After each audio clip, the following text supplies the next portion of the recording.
Hello, everybody. Hello. Welcome back to my channel. If you've been here before, and if this is your first time here, a very warm welcome to you all. Okay, so this is the fourth video. So as I mentioned earlier, I between yesterday and today, I've been doing a total of 5 videos. You don't have to watch them in order. You do not have to watch them in order. You can just minute, you know, so this right here, the topic is just to get right into it. The topic is generative AI, generative AI training. So I'm trying to demonstrate my capabilities in terms of generative AI. What I can, basically, for a job or for contracts and whatnot, what I can help you with, like the value that I bring. Okay. And so here we are, I have ChatGPT ready to do the demonstration.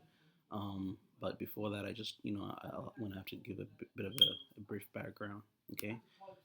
And so the brief background here is thus, okay? So, you know, over the past 10 years, all right, since my PhD since getting my PhD from Drexel University, and like I can just the LinkedIn page lends itself well in terms of just me using it as a visual prop as I talk. Ever since 2015, I've been through so much, right? Everybody goes through personal challenges in their life, and I'm no different in that regard. But the biggest challenge has come from, I guess, being quote unquote overqualified, and then having this issue. Some people might think of it as a quote unquote rich people problem, but trust me, it's not. I'm not a rich. I'm the furthest from a rich person that you can find, right? And so, just I seem to just be, regardless of how much I spruce up my resumes and kind of make them specific to the positions, right? And a lot of the time, I do have the qualifications required, but when you have as when you, I guess, when you have this much experience, a lot of the time, again, the concern is you're overqualified and you want a lot of money and you're gonna stick around. You don't maybe jump around from job to job, etc. At the moment, I'm a behavioral health technician. This is my kind of like most. This is my in terms of gainful employment. This is my biggest source of income. Shout out to Little Hands and Creations, my agency. Ms. Naisha Little is the CEO. Shout out to you all, to her, to you, Ms. Naisha. Melissa, my supervisor,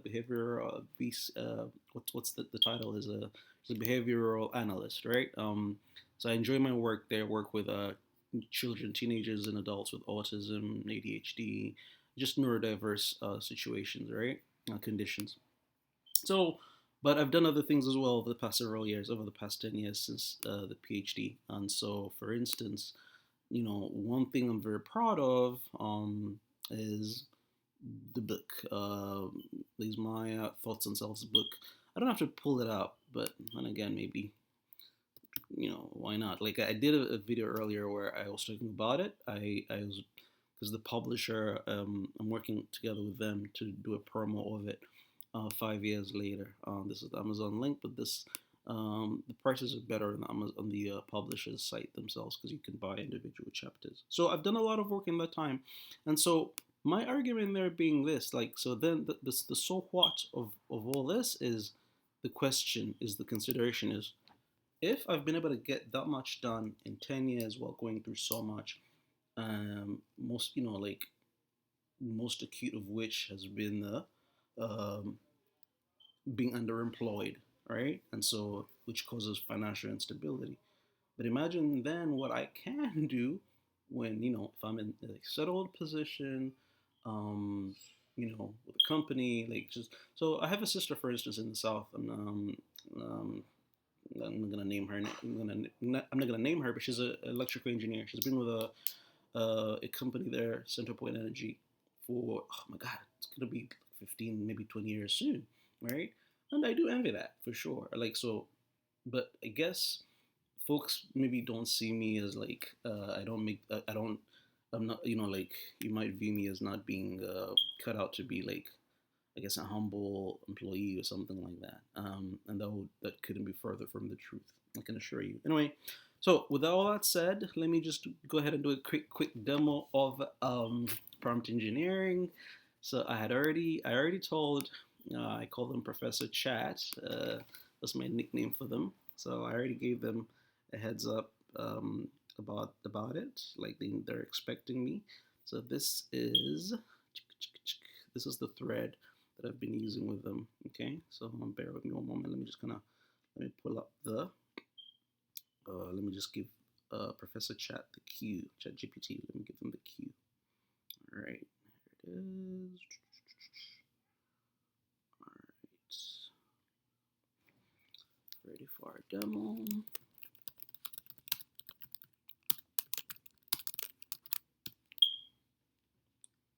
All right, so it's me typing in my query.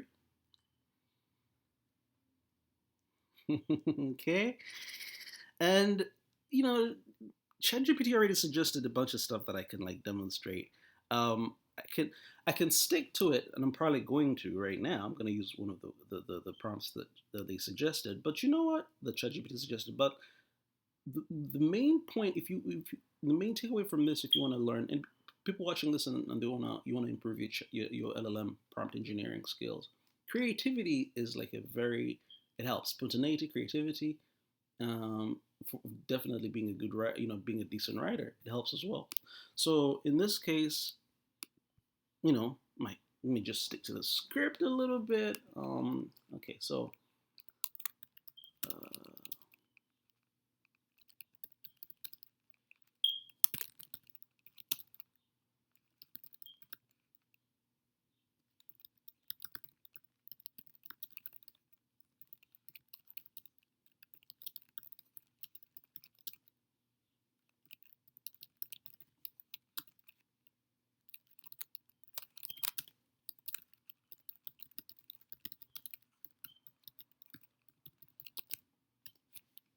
all right, so this is me. So just saying, all right, tell us about Seif's prompt engineering skills and his personality.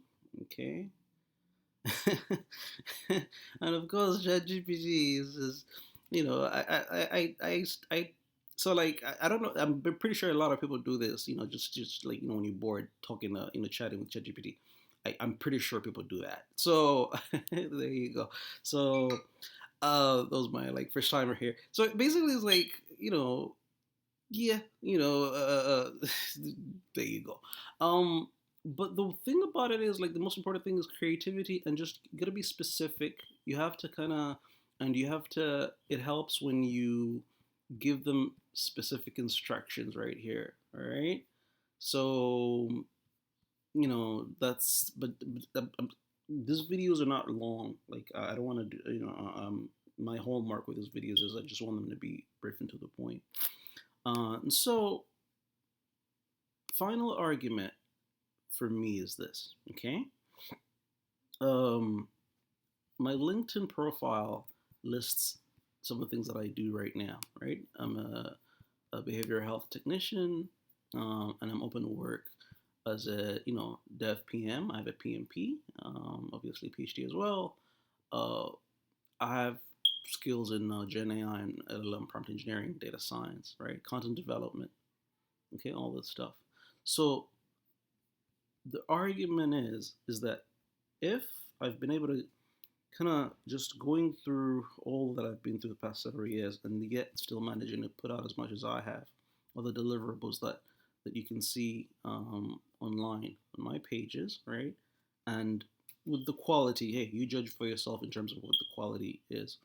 But don't you want, nay, don't you need this person in your team?